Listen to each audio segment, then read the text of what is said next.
Rock and roll sticks to mind and body.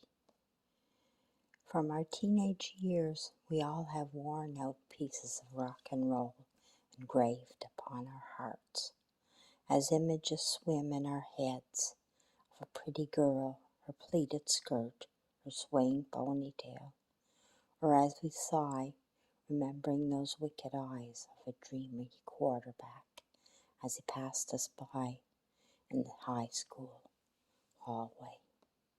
But what marked me most through those teenage years, as I searched for meaning in life, my place, and asked myself, who am I, were the lyrics of the Logical Song by Supertramp, #1 on the charts in 1979, Song of the Year here in Canada, and The Wall, an album by Pink Floyd released that same year that played over and over again through the early 80s, #1 on the charts in 1980, as all us students chanted together one day in the cafeteria with loudspeakers blasting part 2 of the 3-part composition written by the group's bassist, Roger Waters, while teachers scrammed in to hush us.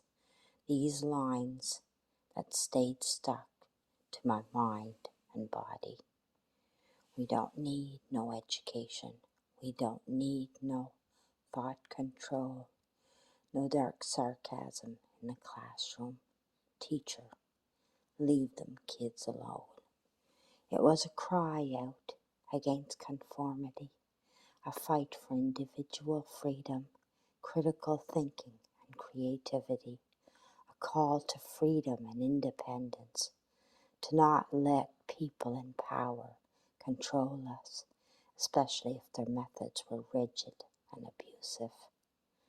I would listen to both songs for hours, chopping my hair short and dyeing it a bright orange, wearing my oversized hoodie with giant fluo letters that screamed me, the shy little girl that I was, metamorphosed into a free-spirited, outspoken young woman.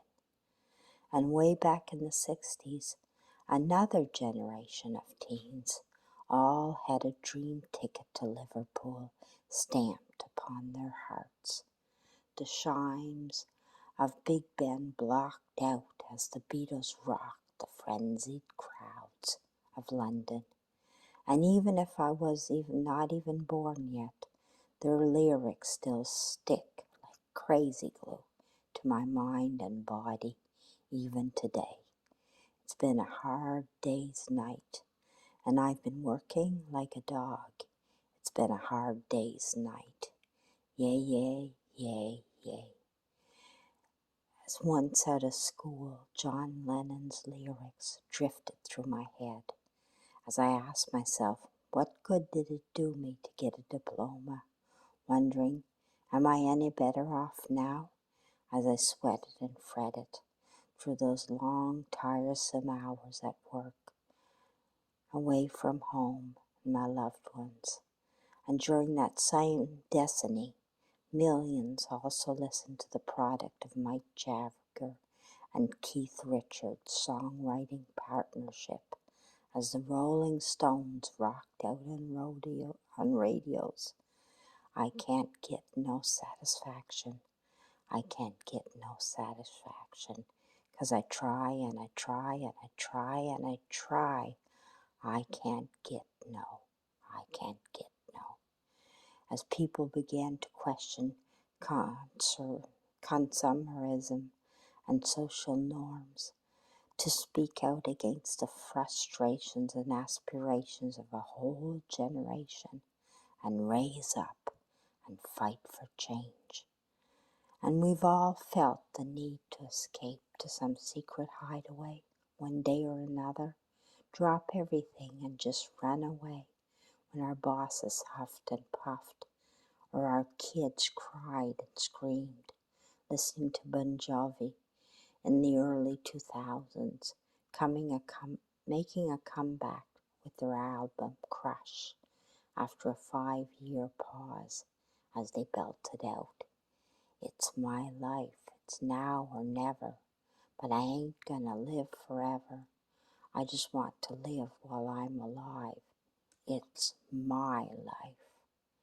A call to live life to the fullest while taking advantage of every breathing moment, to stand tall in the face of adversity, a universal message of hope and courage, words put to glam and pop rock that stick to my mind and body as life rocks me and rolls on.